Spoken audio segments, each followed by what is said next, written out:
Bienvenidos a los cuentos de Lilith.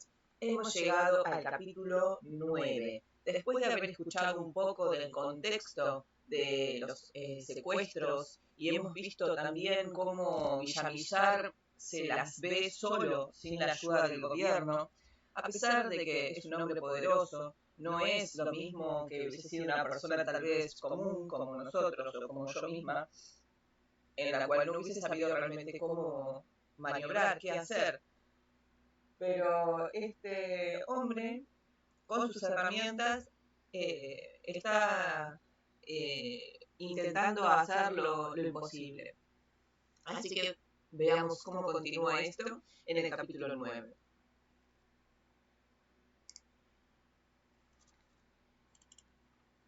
Sola en el cuarto, Maruja tomó conciencia de que estaba en manos de los hombres que quizás habían matado a Marina y a Beatriz, y se negaban a devolverle el radio y el televisor para que no se enterara. Pasó de la solicitud encarecida a la exigencia colérica. Se enfrentó a gritos con los guardianes para que la oyeran hasta los vecinos. No volvió a caminar y amenazó con no volver a comer. El mayordomo y los guardianes, sorprendidos por una situación impensable, no supieron qué hacer. Susurraban en conciliábulos inútiles, salían a llamar por teléfono y regresaban aún más indecisos. Trataban de tranquilizar a Maruja con promesas ilusorias o intimidarla con amenazas, pero no consiguieron quebrantar su voluntad de no comer. Nunca se había sentido más dueña de sí. Era claro que sus guardianes tenían instrucciones de no maltratarla, y se jugó la carta que la necesitaban viva a toda costa. Fue un cálculo certero. 3 días después de la liberación de Beatriz, muy temprano, la puerta se abrió sin ningún anuncio, y entró el mayordomo con el radio y el televisor. «Usted se va a enterar ahora de una cosa», le dijo a Maruja, y enseguida, sin dramatismo, le soltó la noticia. «Doña Marina Montoya está muerta».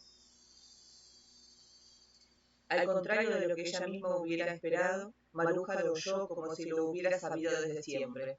Lo asombroso para ella habría sido que Marina estuviera viva. Sin embargo, cuando la verdad le llegó al corazón, se dio cuenta de cuánto la quería y cuánto habría dado porque no fuera cierta. «¡Asesinos!», le dijo al mayordomo. «Eso es lo que son todos ustedes, asesinos». En ese instante apareció el doctor en la puerta y quiso calmar a Maruja con la noticia de que Beatriz estaba feliz en su casa, pero ella no lo creería mientras no la viera con sus ojos en la televisión o la oyera por la radio. En cambio, el recién llegado le pareció como mandado a hacer para un desahogo. «Usted no había vuelto por aquí», le dijo, «y lo comprendo. Debe estar muy avergonzado de lo que hizo con Marina». Él necesitó un instante para reponerse de la sorpresa. «¿Qué pasó?», lo instigó Maruja. «¿Estaba condenada a muerte?». Él explicó entonces que se trataba de vengar una traición doble. «Lo de usted es distinto», dijo, y repitió lo que ya había dicho antes. «Es político». Maruja lo escuchó con la rara fascinación que infunde la idea de la muerte a los que sienten que van a morir. «Al menos dígame cómo fue», dijo. «¿Marina se dio cuenta?». «Le juro que no», dijo él. «¿Pero cómo no?», persistió Maruja. «¿Cómo no iba a darse cuenta?». «Le dijeron que la iban a llevar a otra finca», dijo él con la ansiedad de que se lo creyera. «Le dijeron que se bajara del carro y ella siguió caminando adelante y le dispararon por detrás de la cabeza. No pudo darse cuenta de nada». La imagen de Marina caminando a tientas con la capucha al revés, hacia una finca imaginaria, iba a perseguir a Maruja muchas noches de insomnio. Más que a la muerte misma, le temía la lucidez del momento final. Lo único que le infundió algún consuelo fue la caja de pastillas somníferas que había ahorrado como perlas preciosas, para tragarse un puñado antes de quedarse arrastrada por las buenas al matadero. En las noticias del mediodía vio por fin a Beatriz, rodeada de su gente y en un apartamento lleno de flores, que reconoció al instante a pesar de los cambios. Era el suyo. Sin embargo, la alegría de verla se estropeó con el disgusto de la nueva decoración. La biblioteca nueva le pareció bien hecha, y en el lugar en que ella quería, pero los colores de las paredes y las alfombras eran insoportables, y el caballo de la dinastía Tang estaba atravesado donde más estorbaba. Indiferente a su situación, empezó a regañar al marido y a los hijos como si pudieran oírla en la pantalla. ¡Qué brutos!, gritó. Es todo al revés de lo que yo había hecho. Los deseos de salir libre se redujeron por un instante a las ansias de cantarles la tabla por lo mal que lo habían hecho. En esa tormenta de sensaciones y sentimientos encontrados, los días se le habían hecho invisibles y las noches interminables. La impresionaba dormir en la cama de Marina, cubierta con su manta, atormentada por su olor, y cuando empezaba a dormirse oían las tinieblas, junto a ella, en la misma cama, sus susurros de abeja. Una noche no fue una alucinación, sino un prodigio de la vida real. Marina la agarró del brazo con su mano de viva, tibia y tierna, y le sopló al oído con su voz natural. «Maruja». No lo consideró una alucinación, porque en Yakarta había vivido otra experiencia fantástica. En una feria de antigüedades había comprado la escultura de un hermoso mancebo de tamaño natural, con un pie apoyado sobre la cabeza de un niño vencido. Tenía una aureola como los santos católicos, pero esta era de latón, y el estilo y los materiales hacían pensar en un añadido de pacotilla. Solo tiempo después de tenerla en el mejor lugar de la casa, se enteró de que era el dios de la muerte. Maruja soñó una noche que trataba de arrancarle la aureola a la estatua porque le parecía muy fea, pero no lo logró. Estaba soldada al bronce. Despertó muy molesta por el mal recuerdo. Recorrió a ver la estatua en el salón de la casa y encontró al dios descoronado y la aureola tirada en el piso como si fuera el final de su sueño. Maruja, que es racionalista y agnóstica, se conformó con la idea de que era ella misma, en un episodio irrecordable de sonambulismo, quien le había quitado la aureola al dios de la muerte. Al principio del cautiverio se había sostenido por la rabia que le causaba la sumisión de Marina. Más tarde fue la compasión por su amargo destino y los deseos de darle alientos para vivir. La sostuvo el deber de fingir una fuerza que no tenía cuando Beatriz empezaba a perder el control, y la necesidad de mantener su propio equilibrio cuando la adversidad las abrumaba. Alguien tenía que asumir el mando para no hundirse, y había sido ella, en un espacio lúgubre y pestilente de 3 metros por 2,5, durmiendo en el suelo, comiendo sopes de cocina y sin la certidumbre de estar viva en el minuto siguiente. Pero cuando no quedó nadie más en el cuarto y ya no tenía por qué fingir, estaba sola ante sí misma. La certidumbre de que Beatriz había informado a su familia sobre el modo como podían dirigirse a ella por radio y televisión la mantuvo alerta. En efecto, Villamizar apareció varias veces con sus voces de aliento, y sus hijos la consolaron con su imaginación y su gracia. De pronto, sin ningún anuncio, se rompió el contacto durante 2 semanas. Entonces la embargó una sensación de olvido, se derrumbó. No volvió a caminar. Permaneció acostada de cara a la pared, ajena a todo, comiendo y bebiendo apenas para no morir. Volvió a sentir los mismos dolores de diciembre, los mismos calambres y punzadas en las piernas que habían hecho necesaria la visita del médico, pero esta vez no se fijó siquiera. Los guardianes, enredados en sus conflictos personales y discrepancias internas, se desentendieron de ella. La comida se enfriaba en el plato y tanto el mayordomo como su mujer parecían no enterarse de nada. Los días se hicieron más largos y áridos, tanto que hasta añoraba a veces los momentos peores de los primeros días. Perdió el interés por la vida, lloró. Una mañana al despertar se dio cuenta horrorizada de que su brazo derecho se alzaba por sí solo. El relevo de la Guardia de Febrero fue providencial. En vez de la pandilla de Barrabás mandaron 4 muchachos nuevos, serios, disciplinados y conversadores. Tenían buenos modales y una facilidad de expresión que fueron un alivio para Maruja. De entrada le invitaron a jugar Nintendo y otras diversiones de televisión. El juego los acercó. Ella notó desde el principio que tenían un lenguaje común, y eso le facilitó una comunicación.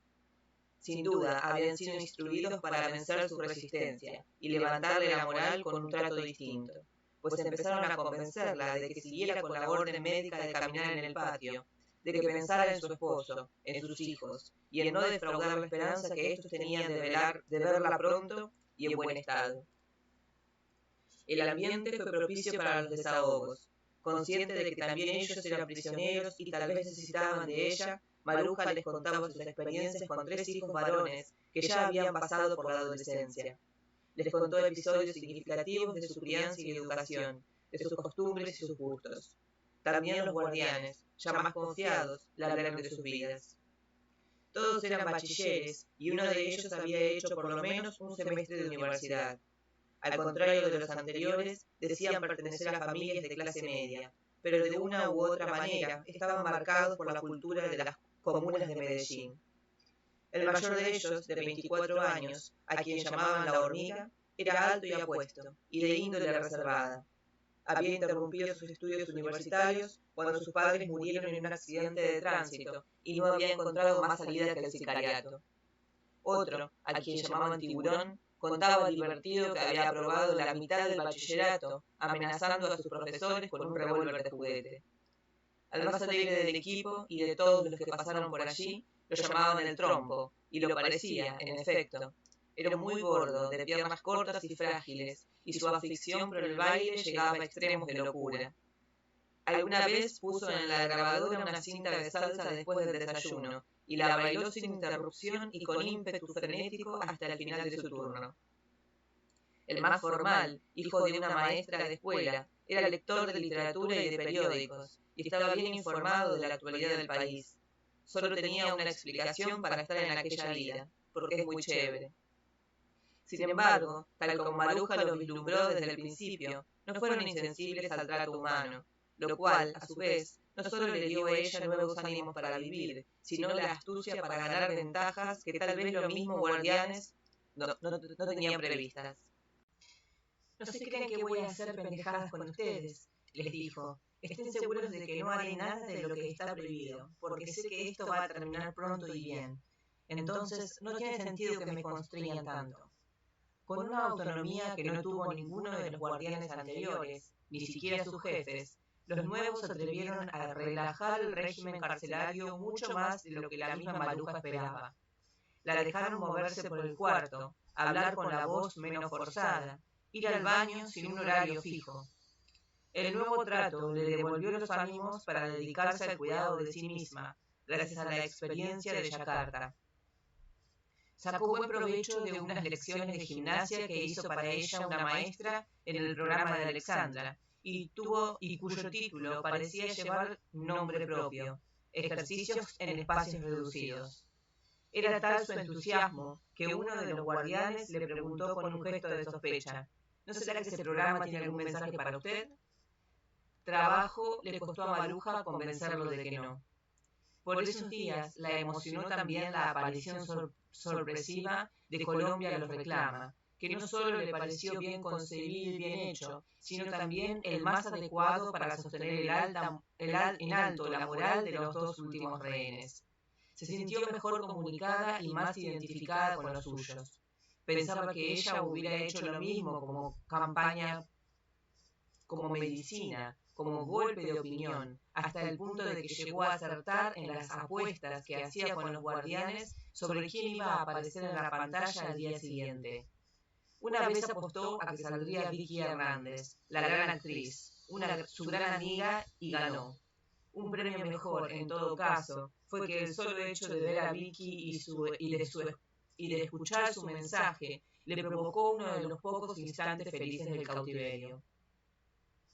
También las caminatas del patio empezaron a dar frutos. El pastor alemán, alegre de verla otra vez, trató de meterse por debajo del portón para retozar con Maruja, pero ella lo calmó con sus mimos por temor de despertar los recelos de los guardianes.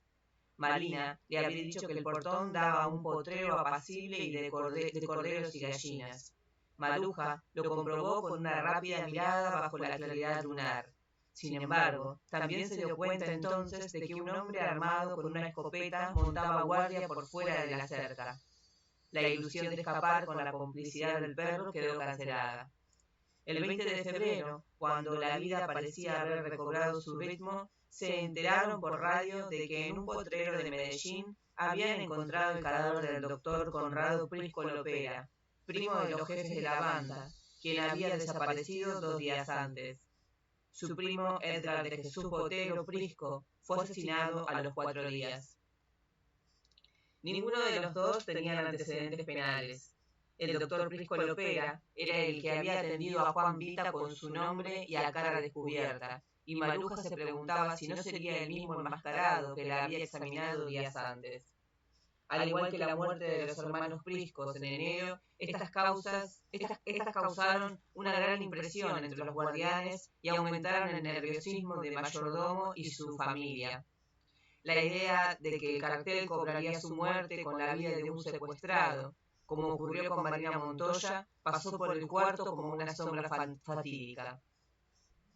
El mayordomo entró al día siguiente sin ningún motivo y a una hora inusual.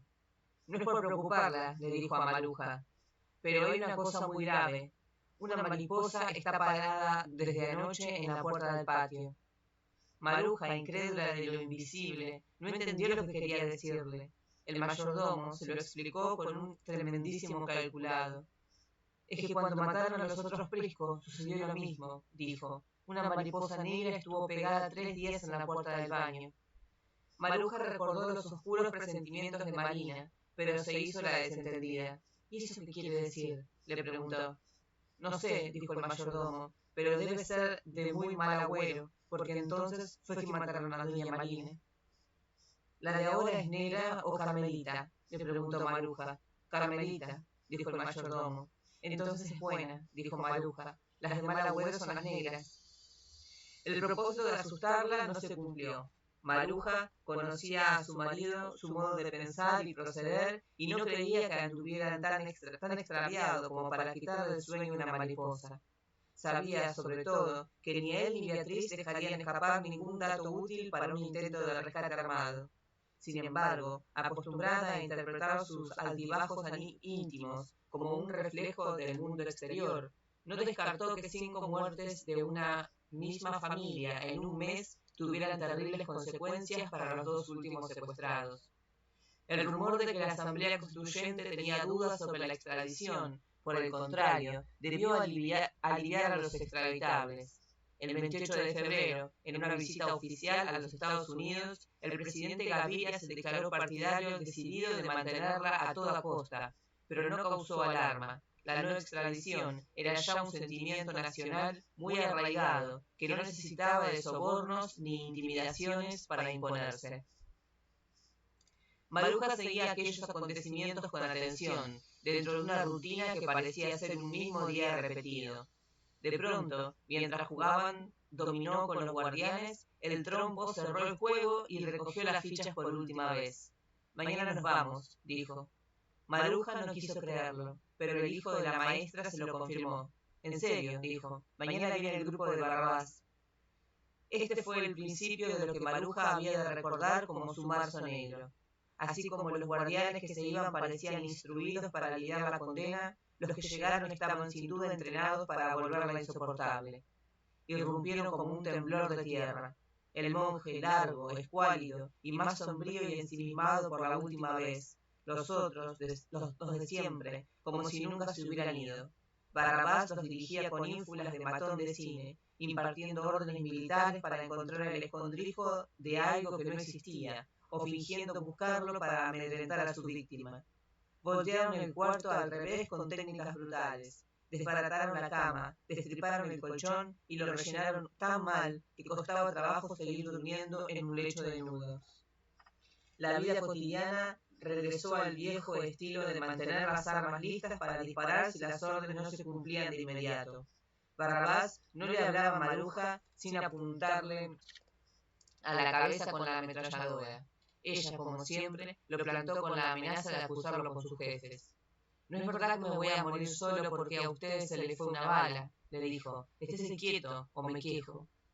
Esa vez no le sirvió el recurso. Parecía claro, sin embargo, que el desorden no era intimidatorio ni calculado, sino que el sistema mismo estaba carcomido desde dentro por una desmoralización de fondo.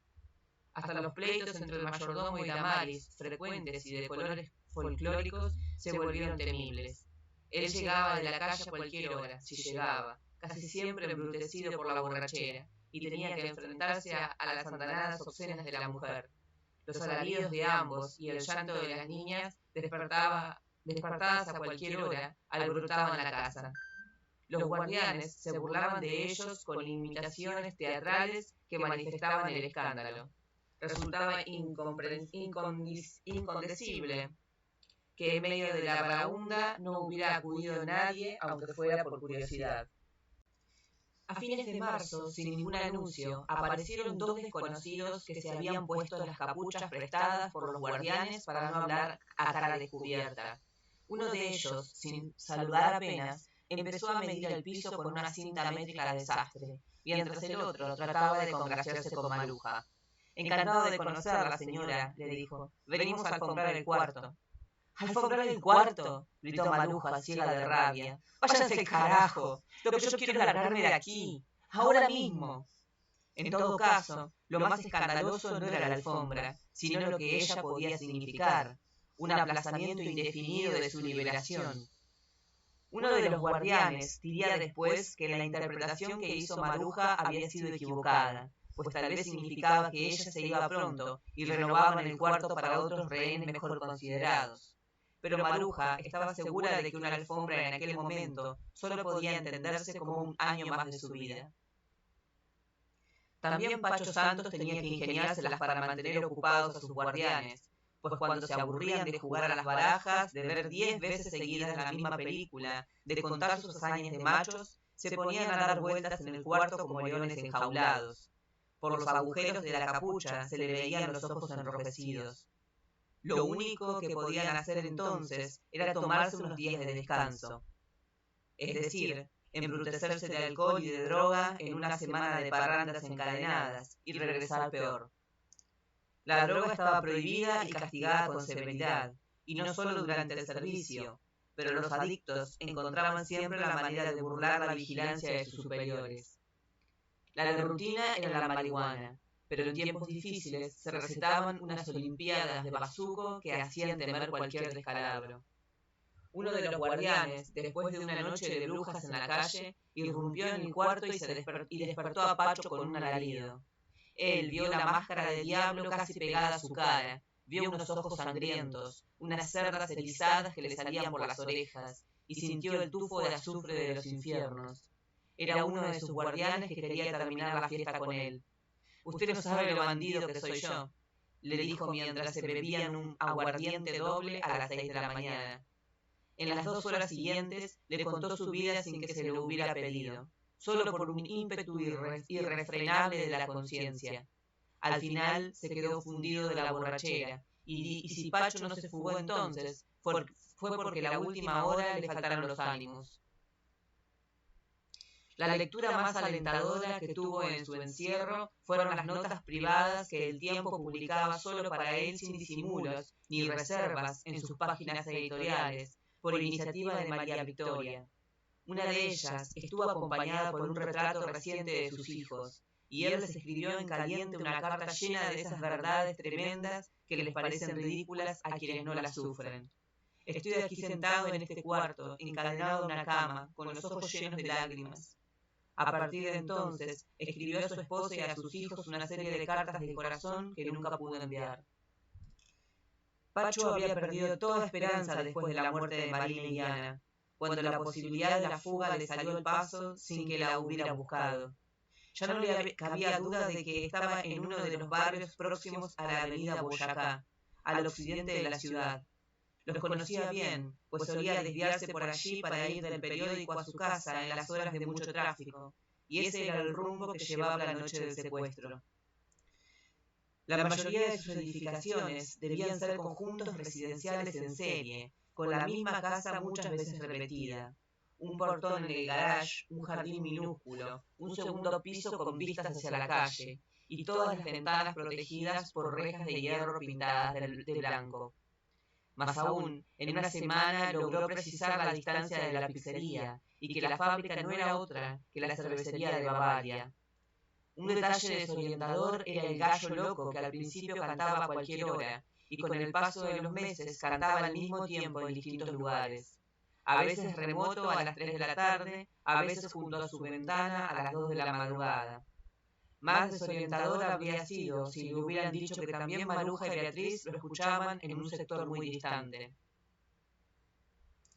Al final del corredor, a la derecha de su cuarto, podía saltar por una ventana que daba a un patiecito cerrado y después escalar la tapia cubierta de enredaderas junto a un árbol de buenas ramas. Ignoraba qué había detrás de la tapia, pero siendo una casa de esquina tenía que ser una calle. Y casi con seguridad, la calle donde estaban la tienda de víveres, la farmacia y un taller de automóviles. Sin embargo, era quizás un factor negativo, porque podía ser una pantalla de los secuestradores.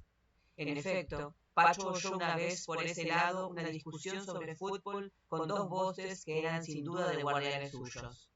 En todo caso, la salida por la tapia sería fácil, pero el resto era impredecible.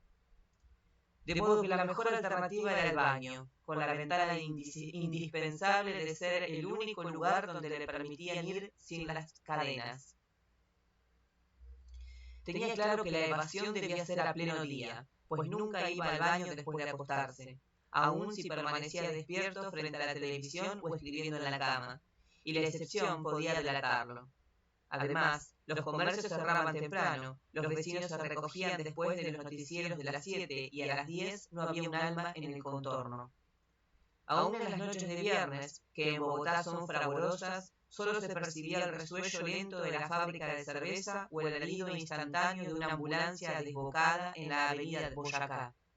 Además, de noche no sería fácil encontrar un refugio inmediato en las calles desiertas, y las puertas de tiendas y hogares estarían cerradas con aldabas y cerrojos superpuestos contra los riesgos de la noche.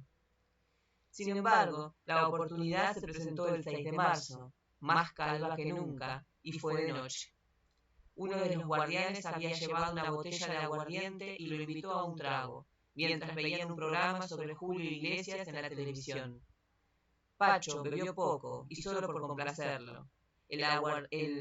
El guardián había entrado en turno esa tarde, venía con los tragos adelantados y cayó redondo antes de terminar la botella, y sin encadenar a Pacho. Muerto de sueño, no vio la oportunidad que le caía del cielo. Siempre que quisiera ir de noche al baño debía acompañarlo su guardián de turno, pero prefirió no perturbar su borrachera feliz. Salió al corredor oscuro con toda inocencia, tal como estaba, descalzo y en calzoncillos, y pasó sin respirar frente al cuarto donde dormían los otros guardianes. Uno roncaba como un rastrillo. Pacho no había tomado conciencia hasta entonces de que se estaba fugando sin saberlo, y de que lo más difícil había pasado. Una ráfaga de náusea le subió del estómago, le heló la lengua y le desbocó el corazón. No era el miedo de fugarme, sino el de no atreverme, diría más tarde. Entró al baño en tinieblas y ajustó la puerta con una determinación sin regreso. Otro guardián, todavía medio dormido, empujó la puerta y le alumbró la cara con una linterna. Ambos se quedaron atónitos. ¿Qué hace?, preguntó el guardián. Pacho le contestó con voz firme. Cagando.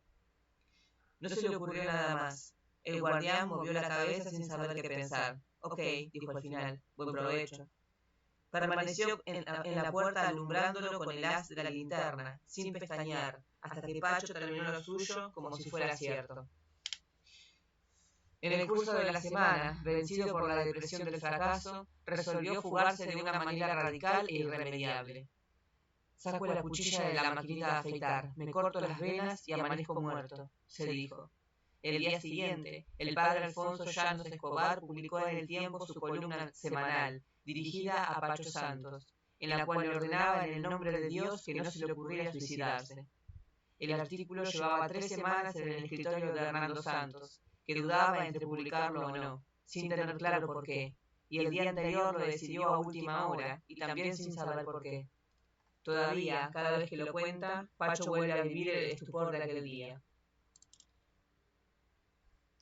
Un jefe segundón que visitó a Maruja a principios de abril le prometió mediar para que su marido le mandara una carta que ella necesitaba como una medicina del alma y del cuerpo. La respuesta fue increíble, no hay problema. El hombre se fue como a las 7 de la noche.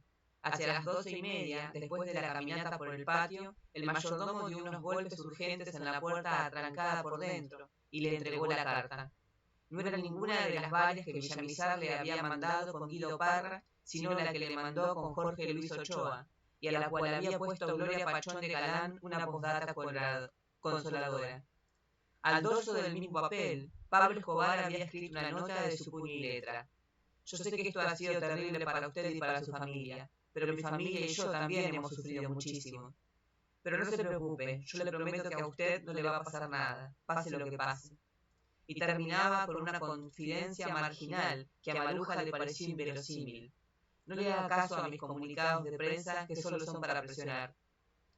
La carta del esposo, en cambio, la desalentó por su pesimismo. Le decía que las cosas iban bien, pero que tuviera paciencia, porque la espera podía ser todavía más larga. Seguro de que sería leída antes de entregarla, Villamizar había terminado con una frase que en ese caso era más para Escobar que para Maruja. Ofrece tu sacrificio por la paz de Colombia. Ella se enfureció.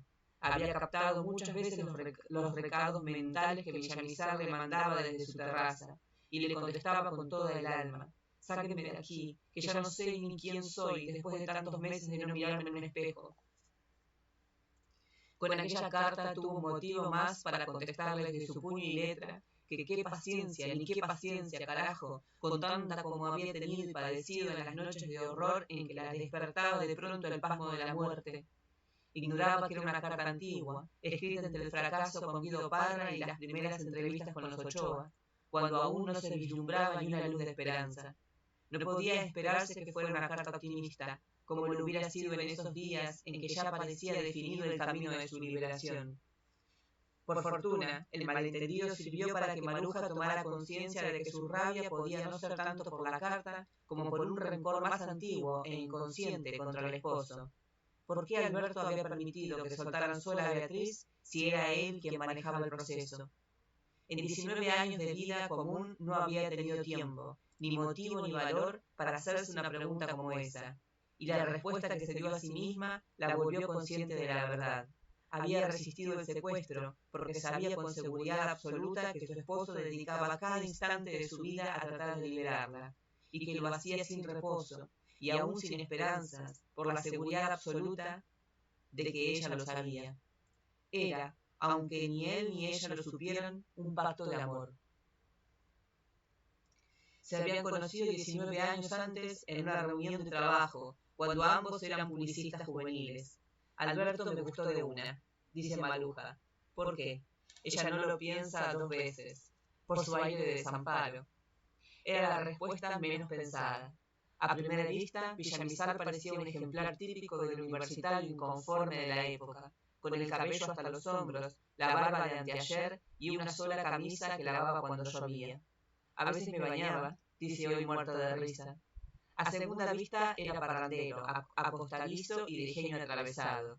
Pero Maruja lo vio de una vez a tercera vista, como un hombre que podía perder la cabeza por una mujer bella, y más si era inteligente y sensible, y más aún si tenía de sobra lo único que hacía falta para acabar de criarlo: una mano de hierro y un corazón de alcachofa. Preguntando qué le había gustado de ella, Villamizar contesta con un guiño, con un gruñido. Tal vez porque Maruja, aparte de sus gracias visibles, no tenía las mejores credenciales para enamorarse de ella.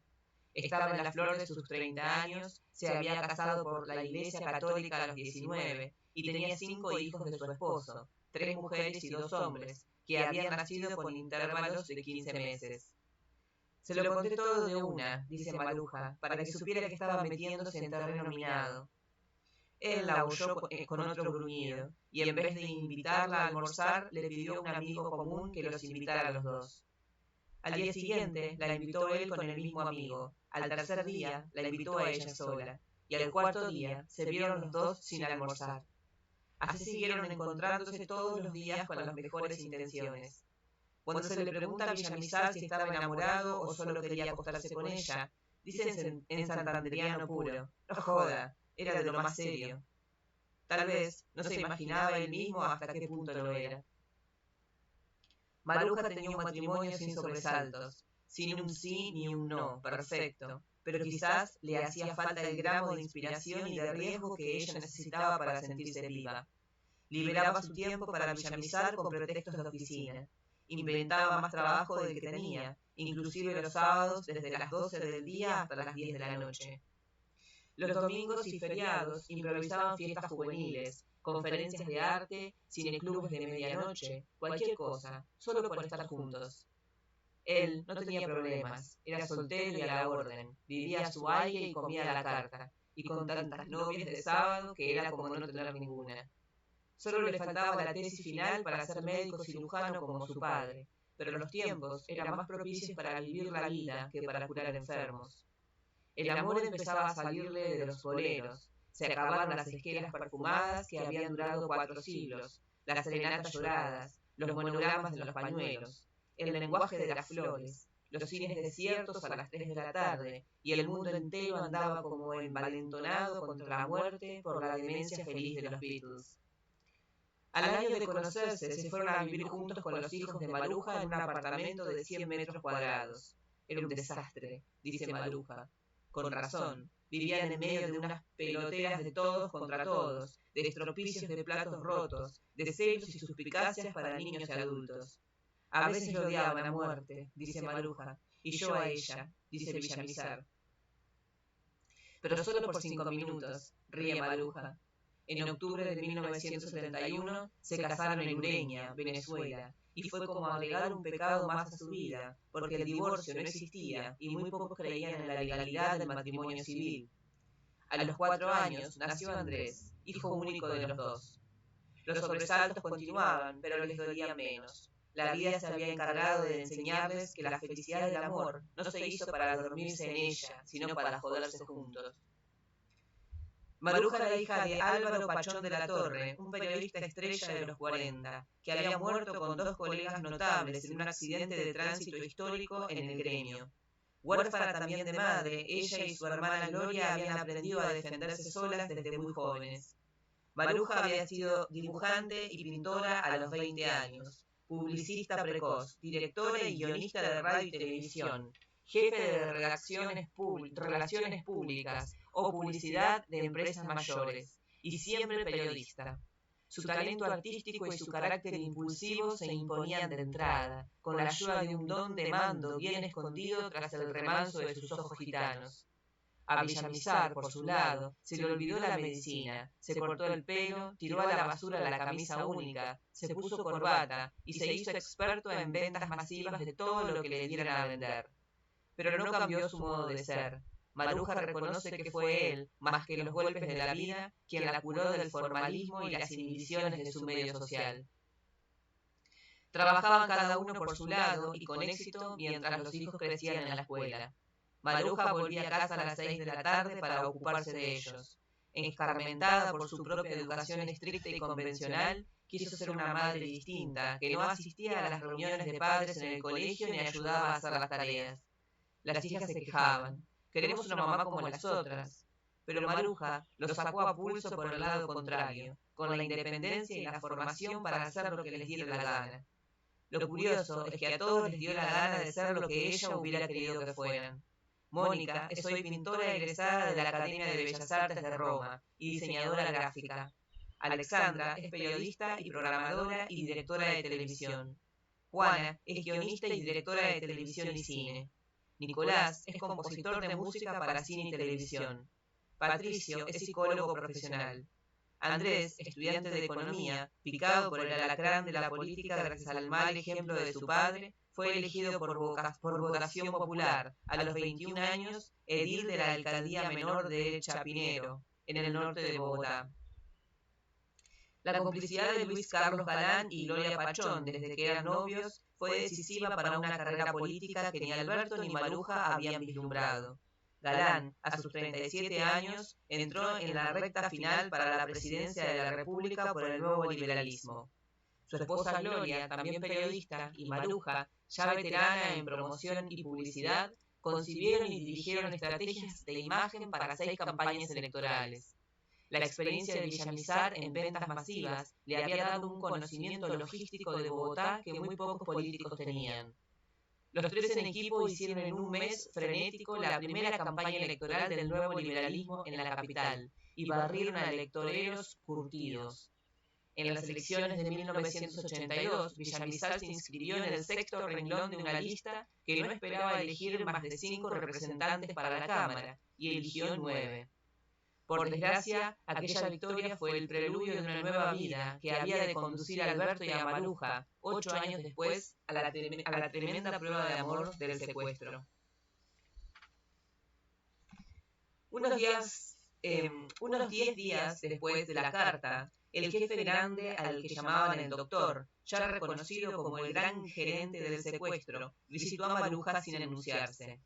Después de verlo en la primera casa a donde la llevaron la noche de la captura, había vuelto unas 3 veces antes de la muerte de Marina. Mantenía con esta largas conversaciones en susurros, solo explicables por una confianza muy antigua. Su relación con Maruja había sido siempre la peor. Para cualquier intervención de ella, por simple que fuera, tenía una réplica altanera y un tono brutal. Usted no tiene nada que decir aquí. Cuando estaban todavía las 3 rehenes, ella quiso hacerle un reclamo por las condiciones miserables del cuarto, a las que atribuía su tos pertinaz y sus dolores erráticos. Yo he pasado noches peores en sitios 1000 veces peores que este, le contestó él con rabia. ¿Qué se creen ustedes? Sus visitas eran anuncios de grandes acontecimientos, buenos o malos, pero siempre decisivos. Esta vez, sin embargo, alentada por la carta de Escobar, Maruja tuvo ánimo para enfrentarlo. La comunicación fue inmediata y de una fluidez sorprendente. Ella empezó por preguntarle sin resentimientos qué quería Escobar, cómo iba la negociación, qué posibilidades había de que se entregara pronto. Él le explicó sin reticencias que nada sería fácil sin las garantías suficientes para la seguridad de Pablo Escobar y la de su familia y su gente. Maruja le preguntó por Guido Parra, cuya gestión la había ilusionado y cuya desaparición súbita la intrigaba. Es que no se portó muy bien, le dijo él sin dramatismo. Ya está fuera. Aquello podía interpretarse de 3 modos. O había perdido su poder, o en realidad se había ido del país, como se publicó, o lo había matado. Él se escapó con la respuesta de que en realidad no lo sabía. En parte por una curiosidad irresistible y en parte por ganarse su confianza, Maruja preguntó también quién había escrito una carta que los extraditables habían dirigido en esos días al embajador de los Estados Unidos sobre la extradición y el tráfico de drogas. No solo le había llamado la atención por la fuerza de sus argumentos, sino por la buena redacción. El doctor no lo sabía a ciencia cierta, pero le constaba que Escobar escribía él mismo sus cartas, repensando y repitiendo borradores hasta que lograba decir lo que quería sin equívocos ni contradicciones. Al final de la charla de casi 2 horas, el doctor volvió a abordar el tema de la entrega. Maruja se dio cuenta de que estaba más interesado de lo que pareció al principio y que no solo pensaba en la suerte de Escobar, sino también en la propia. Ella, por su parte, tenía un criterio bien formado de las controversias y la evolución de los decretos, conocía las menudencias de la política de sometimiento y las tendencias de la Asamblea Constituyente sobre la extradición y el indulto. Si Escobar no piensa quedarse por lo menos 14 años en la cárcel, dijo, no creo que el gobierno vaya a aceptarle la entrega. Él apreció tanto la opinión que tuvo una idea insólita. ¿Por qué no le escribe una carta al patrón? Y enseguida, ante el desconcierto de Maruja, insistió. En serio, escríbale eso, le dijo. Puede servirle mucho. Dicho y hecho. Le llevó papel y lápiz y esperó sin prisa, paseándose de un extremo al otro del cuarto. Maruja se fumó media cajetilla de cigarrillos desde la primera letra hasta la última mientras escribía, sentada en la cama y con el papel apoyado en una tabla. En términos sencillos, le dio las gracias a Escobar por la seguridad que le habían infundido sus palabras. Le dijo que no tenía sentimientos de venganza contra él ni contra los que estaban a cargo de su secuestro, y a todos les agradeció la forma digna con que la habían tratado. Esperaba que Escobar pudiera acogerse a los decretos del gobierno para que lograran un buen futuro para él y para sus hijos en su país. Por último, con la misma fórmula que Villamizar le había sugerido en su carta, ofreció su sacrificio por la paz de Colombia. El doctor esperaba algo más concreto sobre las condiciones de la entrega, pero Maruja lo convenció de que el efecto sería el mismo, sin incurrir en detalles que pudieran parecer impertinentes o que fueran mal interpretados. Tuvo razón. La carta fue distribuida a la prensa por Pablo Escobar, que en ese momento la tenía a su alcance por el interés de la rendición. Maruja le escribió a Villamizar en el mismo correo una carta muy distinta de la que había concebido bajo los efectos de la rabia, y así logró que él reapareciera en la televisión después de muchas semanas de silencio. Esa noche, bajo los efectos del somnífero arrasador, soñó que Escobar bajaba de un helicóptero protegiéndose con ella de una ráfaga de balas, como en una versión futurista de las películas de vaqueros. Al final de la visita, el doctor había dado instrucciones a la gente de la casa para que se esmeraran en el trato a Maruja. El mayordomo y Damaris estaban tan contentos con las nuevas órdenes que a veces se excedieron en sus complacencias. Antes de despedirse, el doctor había decidido cambiar la guardia. Maruja le pidió que no. Los jóvenes bachilleres que cumplían el turno de abril habían sido un alivio después de los desmanes de marzo y seguían manteniendo con ella una relación pacífica. Maruja se había ganado la confianza. Le comentaban lo que oían al mayordomo y su mujer y la ponían al corriente de contrariedades internas que antes eran secretos de Estado. Llegaron a prometerle, y Maruja lo creyó, que si alguien intentaba algo contra ella serían los primeros en impedirlo. Le demostraban sus afectos con golosinas que se robaban en la cocina y le regalaron una lata de aceite de oliva para disimular el sabor abominable de las lentejas. Lo único difícil era la inquietud religiosa que los atormentaba y que ella no podía satisfacer por su incredulidad congénita y su ignorancia en materias de fe. Muchas veces corrió el riesgo de estropear la armonía del cuarto. A ver, ¿cómo es la vaina?, les preguntaba. Si es pecado matar, ¿por qué matan ustedes? Los desafiaba. Tantos rosarios a las 6 de la tarde, tantas veladoras, tantas vainas con el divino niño, y si yo tratara de escaparme no pensarían en él para matarme a tiros. Los debates llegaron a ser tan virulentos que uno de ellos gritó espantado: «¿Usted es atea?». Ella gritó que sí. Nunca pensó causar semejante estupor. Consciente de que su radicalismo ocioso podía costarle caro, se inventó una teoría cósmica del mundo y de la vida que les permitía discutir sin altercados. De modo que la idea de reemplazarlos por otros desconocidos no era recomendable. Pero el doctor le explicó: «Es para resolverle esta vaina de las ametralladoras». Maruja entendió lo que quería decir cuando llegaron los del nuevo turno. Eran unos lavapisos desarmados que limpiaban y trapeaban todo el día, hasta el extremo de que estorbaban más que la basura y el mal estado de antes. Pero la tos de Maruja desapareció poco a poco, y el nuevo orden le permitió asomarse a la televisión con una tranquilidad y una concentración que eran convenientes para su salud y su equilibrio. La incrédula Maruja no le prestaba la menor atención a El Minuto de Dios, un raro programa de 60 segundos en el cual el sacerdote erudista de 82 años, Rafael García Herreros, hacía una reflexión más social que religiosa y muchas veces críptica. En cambio, Pacho Santos, que es un católico ferviente y practicante, se interesaba en el mensaje que tenía muy poco en común con el de los políticos profesionales. El padre era una de las caras más conocidas del país desde enero de 1955, cuando se inició el programa en el Canal 7 de la Televisión Nacional. Antes había sido la voz conocida en una emisora de Cartagena desde 1950, en una de Cali desde enero del 52, en Medellín desde septiembre del 54 y en Bogotá desde diciembre de ese mismo año. En la televisión empezó casi al mismo tiempo de la inauguración del sistema. Se distinguía por su estilo directo y a veces brutal, y hablaba con sus ojos de águila fijos en el espectador. Todos los años, desde 1961, había organizado el banquete del millón, al cual asistían personas muy conocidas, o que querían serlo, y pagaban 1.000.000 de pesos por una taza de consomé y un pan servidos por una reina de la belleza, para recolectar fondos destinados a la obra social que llevaba el mismo nombre del programa. La invitación más estruendosa fue la que hizo en 1968, con una carta personal a Brigitte Bardot. La aceptación inmediata de la actriz provocó el escándalo de la mojigatería local, que amenazó con sabotear el banquete. El padre se mantuvo en su decisión.